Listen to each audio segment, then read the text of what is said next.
best entertainment on the earth. Tune in for Comics with Perch. Hey everybody, this is Perch. A lot of airtime and keyboard time is given to creator behavior, where people talk about, creators being professional, attacking fans, insulting fans. It's a common topic that you see in a lot of places. And I've done a number of interviews and of people across the political spectrum, and we've talked about this. I often try and talk about it openly because really I'm asking one question, and I don't think there's any one set answer, but I'm interested to hear the different perspectives of people, particularly people who engage a lot on social media about it. Is what do you get out of it, or what's the value? And a variety of answers. And in some cases, the people that I talk to go, hey, it's probably self-defeating. It's probably creates more headache than it's worth. In some cases, I think people have given the honest response of, I probably wouldn't do this normally, but you get frustrated at different behavior and you blow off steam, and then 25 kind of pokes and you blow up once, and everybody remembers your one blow up, and that makes you angrier and you blow up more. I mean, it kind of feeds itself to some extent. And then I've also gotten the honest answer of, hey, I don't take social media, for example, seriously. And to me, it's fun. It's trolling. It's just screw it. Which, by the way, I think is the answer for most people. I do think, if we're being fair about it, there's this sliding scale that happens where, people's I don't take it seriously, but I want everybody else to take it seriously. Meaning, I go on there and I can, troll and joke and, poke people and attack people, and if it gets too heavy, I can say, what, you can't take a joke? But people who are creators of books are not afforded that luxury. They need to always be professional, always be on their guard, and don't let off steam. I think there's some hypocrisy there, but again, as I've said in the past, and people always when they come at me for like, oh, there's Perch defending creators again, they always forget this part that I say pretty repeatedly, which is but at the end of the day, business is business. And any action you take, fair or unfair, that drives business away is detrimental. So, it is fair that you should be allowed a place to go and blow off steam and say what you want and do all the rest, but there are consequences of that. The consequences are, you offend people, you get people angry, they screenshot you, it becomes something that you remember. I mean, if you are nice, if you're nice 99% of the time, and that one day is Purge Day for you, people are going to remember Purge Day. That's just that's how it works. Is it fair? Probably not, but it is true. True doesn't always equal fair. That's just how it goes. But still, all the same, it is pretty interesting, and it leads to a question I got. But also, there's comments like, I did the interview with Ron Mars, and quite a number of people came into the comments to tell me how much they hate that guy. That because of his social media behavior, they will not listen to him. I mean, recent comment: comic pros like Mars left us behind, not the way around. That's why I wouldn't bother listening to people like Mars. Any good lesson I can glean about comics can be found in good men like Fraga, Malin, Keown, Narwhal, EVS, Capullo, McFarlane, and more. Nothing is lost from forgetting Ron Mars and his ilk except for dead weight. This is a pretty common comment that I see here. I see other places. And it leads into this question I'm about to read, kind of that tees it up very nicely. I don't agree with, really the premise, especially at the end. There's always something to glean from everything. When people spend decades of their careers writing or drawing comics, there's something to be learned there. I don't always have to like the interface in order to appreciate the knowledge and get something out of it. I think that no good comes of saying, I don't like the personality of this person. I don't like the politics of this person.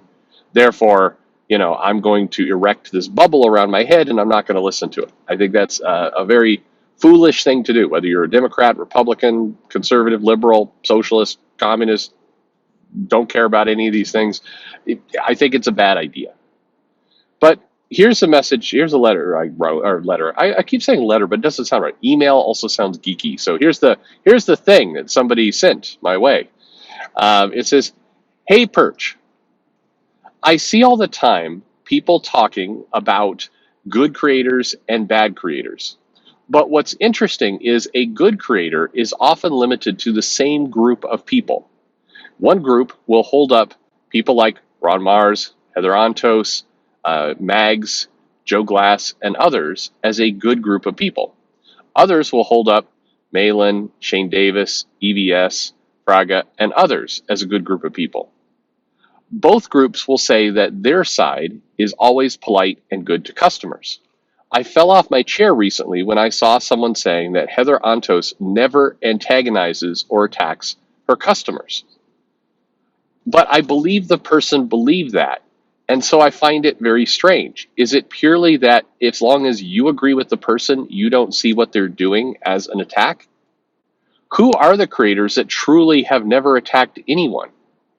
It feels like that would be the healthiest group to follow. Okay. And the mail goes on with some other things. I mean, this is kind of one of those common sense answers, common sense videos. Yeah, almost everyone has attacked someone. Absolutely. Yeah, I would fall off my chair too if somebody said that Heather Antos has never attacked anyone. Of course she has. There's plenty of evidence that she has. All the names listed have at some point. It's not clean, and I do think there is this strange behavior that I just kind of shrug and chuckle at, of people who say, well, my side doesn't attack customers. No, I mean first of all, the definition of a customer is literally anyone who has money and might be willing to spend that money, which is anyone. And not the people on Twitter, apparently, who are not customers. I question that. I still am hung up by, there is a direct inverse, and this is a whole other video, a direct inverse proportional of people who like and comment, like some of Marvel's announcements, like Marvel is doing this new voices issue, and it gets like 20,000 likes. And then the sales are not even close to that.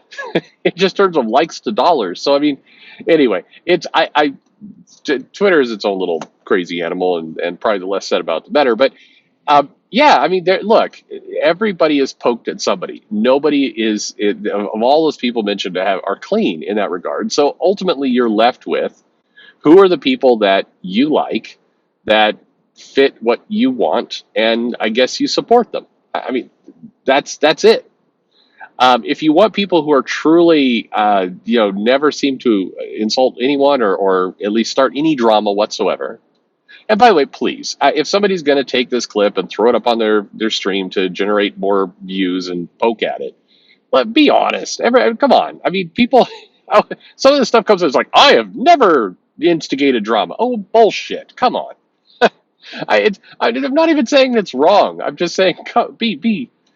Of course you have. Again, I've heard some of the not Antos, but a lot of Smith, make comments like I've never said anything ever that could possibly antagonize any group. It's like, what? I just, why would you make a statement like that?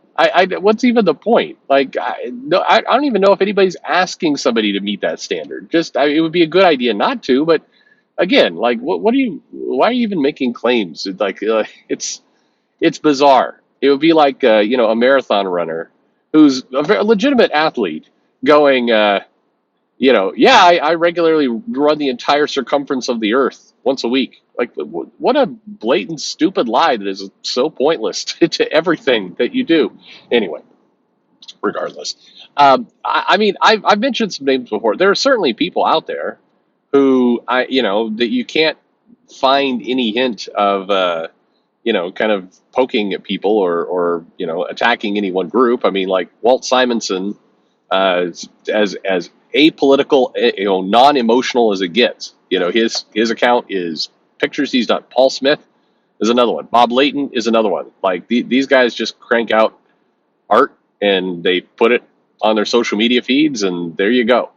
And one day, one of these guys will post some kind of rant on Twitter about, who the hell knows? Like anti-vaxxers or masks or political. Like this is the hell that we currently live in. Is as we slowly careen to 2022 and the midterms, and the stakes are going to be epically high. Like we're already like democracy itself is in peril and could implode at any minute if we do not get our way. Is the messaging that's going to go out, and all you're going to see is like it's just designed to get all the people who are more or less stayed out of it to just claw them into this picture. So who will this stupid game claim? Like, is Bob Layton a guy who just posts classic pictures of Iron Man up on his social media? I mean, God bless him. There's like, here's a picture of Iron Man in a costume, and here's another picture of Iron Man in a costume, and here's a picture of Tony Stark, and he doesn't have the Iron Man helmet on. And here's another one of Iron Man. I'm like, it's great stuff. I love him to death. But do I have to look forward to, say, around September, somebody finally goading, pushing, punking Leighton into going, our democracy's in peril? I mean, God, I hope not. Please, no, please, no. There's a little startup that is I kid you not, by the way, it's a real thing. You can go on Google and look at it. That is trying to make a AI bot account that goes and it scans everything that a deceased person posted or wrote, and then can make tweets in the same personality and style on current events based on kind of an AI understanding of who they were as people. And they're trying to promote that. There's a lawsuit out there about, is this legal? God, I hope not. Like, what the last thing I want is for dumb hot takes from dead celebrities showing up on Twitter just to kind of pollute the, like, oh, let's what Meatloaf may have died, but let's find out what he thinks about Ted Cruz. Like, ugh. No, no, no. In the world, let climate change come faster. Crack it. That's enough. But look, I think at the end of the day, to get to the question and to get to everything else, you know, as long as somewhere inside of yourself you realize that you're making a choice of you're following and you're promoting people that may be doing some of the same activities and same things as people you say you hate, but they align with you by personality or by interest or whatever it happens to be. It doesn't even have to be a kind of a socio-political kind of aspect. I like certain artists better than others. They all draw. They all, put pencil or digital pencil to paper and make pictures. But to me, I like Todd McFarlane better than, say, Paul Ryan. That's my preference. I like Art Adams better than many artists out today. And are they both artists? Sure. I happen to like this one, so that's my preference. If I said, Art Adams can draw and none of these other people can draw, well, that'd be a stupid thing to say because obviously he can draw. But if I say I'm picking to follow this one, then that makes sense. Same thing goes for personality types. I do think overall we are going to get to a place over the next couple of years where people start to care less about what people say online. YouTube and podcasts and other things will start to drop a little bit in popularity, and the super chats will calm down and everything else, because it's just like there will come a point where people are like, we've had enough. Like we get it, we've heard it, and we don't need to hear it so much so often. But at what point do people say, yeah, I've seen one, Heather Antos tweet, I've seen them all. There's nothing new that's going to come out of here, so I'm good. I don't need to pay much attention. I think some of that's already happening. The engagement on a lot of these tweets is way down overall. If you look at mapping of a lot of people who are very popular, had a lot of attention, it's significantly down. And it's significantly down because you get tired of watching the same show over and over and over and over again. Eventually, you kind of fall into, well, I agree, but I don't need to stay tuned so close to it, or I don't agree, and I've disagreed and disliked this so many times that I no longer care. My cares are all gone. I'm out of fucks, as they say. And I think that I look forward to that day too. let that. Oh, maybe the two things happen. Maybe 2022 is such a cluster of outrage and emotion, over the top kind of garbage, that it burns everything out, and people get tired of it. We get into 2023 and 2024, and people just like, you know what, we're good. No, enough. I hope so. I It's not entertaining to me, but I know it is to other people. So there you go. Find the people you like. I'll leave a bit where I started. Look, if I could ask one thing, it's that listening to outside opinions, listening to opinions that do not agree with yours, is healthy. It's healthy for you as a person. It in many ways, it can make your already held beliefs stronger, because you've had time to consider, think about more angles of it, and harden your beliefs. It's a good thing to hear opinions that disagree with you. One of the reasons why I think things are so effed right now overall is because we got to this place where it's like, well, even hearing some other opinion is dangerous. You see that going on with what's going on with Spotify. You see that going on with certainly COVID brought all that. It's like even hearing an outside opinion is dangerous, is bad. We no longer trust people to educate themselves and to be smart enough to tell the difference between truth and fiction. So we have to get in the way of that and start protecting people from it. And it's not, you can't listen to it. If you have a relative that's a Trump supporter, you got to cut them out of your life completely, because they could come over to your house and before you know it, you're all orange, and it's terrible. So you got to just never talk to them ever again. That kind of thinking is madness. That is how societies fall apart. So any kind of, I can't just go like, Rod Mars walked away from me. I'll never listen to him again. That's you're taking something away from yourself. Now it is your time. Of course, you can do whatever you want. Always, just like what you buy, you can buy whatever you want. You can spend time however you want. You can do whatever you want. You are a grown, functioning adult, I'm assuming, and so it's all up to you. All I'll say is it's it's proven that you are healthier, smarter, and better when you don't live in a bubble. And I'll leave it at that. So anyway, let me know your thoughts in the comments below. Like and subscribe, of course. And thanks for listening.